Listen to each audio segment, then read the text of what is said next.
ନନ୍ଦୀ ଆଇଛନ୍ତି ବୋଲି ଆଳୁ ନାହିଁ ବୋଲି ମୋ ଝିଅ ଲାଷ୍ଟକୁ ସୋଲା ବତୁରା ହେଇଥିଲା ତାକୁ ଆଣିକି ଦେଇ ଦେଉଛି ନନ୍ଦୀକି ଖାଇବାକୁ। ମାମା ଗେଟ୍ ଖୋଲିପାରୁନି ବୋଲି ସେ ଖାଇପାରୁନି। ମୋ ଝିଅ ଏତେ ଦାନବୀର ହରିଶ୍ଚନ୍ଦ୍ର, ମୁଁ କ'ଣ କରିବି।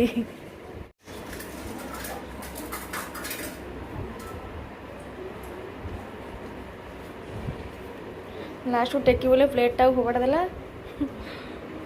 ନନ୍ଦୀ ଶାନ୍ତିରେ ସୋଲା ଖାଇଦେଲେ।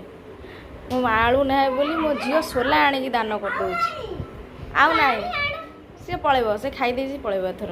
ସେ ସୋଲା ବତୁରା ଖାଇଛି ପଳେଇବ ଏଥର।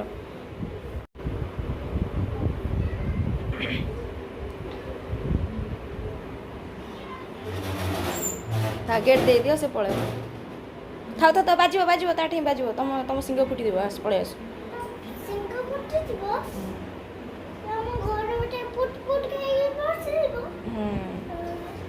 କାଲି ଯେମିତି ଘର ଭିତରେ ପଶି ଯାଇଥିଲା ଏମିତି ପଶିଯିବ ଆସିକି। ଏ ନନ୍ଦୀ ସବୁବେଳେ ଖରାବେଳେ ସନ୍ଧ୍ୟାବେଳେ ଦିନକୁ 2 ଥର ଆସିବେ। ନ ଖାଇଲେ ଯିବେ ନାହିଁ। ଆଉ ଯାହା ଟିକେ ଖାଇବେ ତାପରେ ଯାଇ ଯିବେ।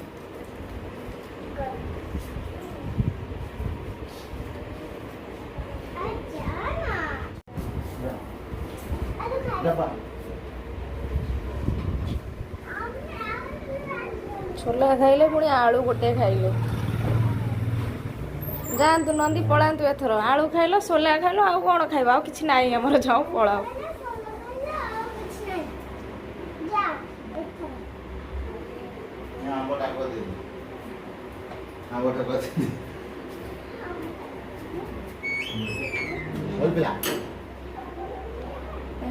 ଫାଳେ ଆମ୍ବ କଟା।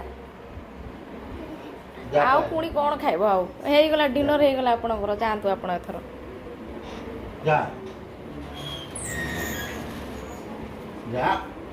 ପାଣି ଦେବି। ସେ ପାଣି ପିଇବେନି।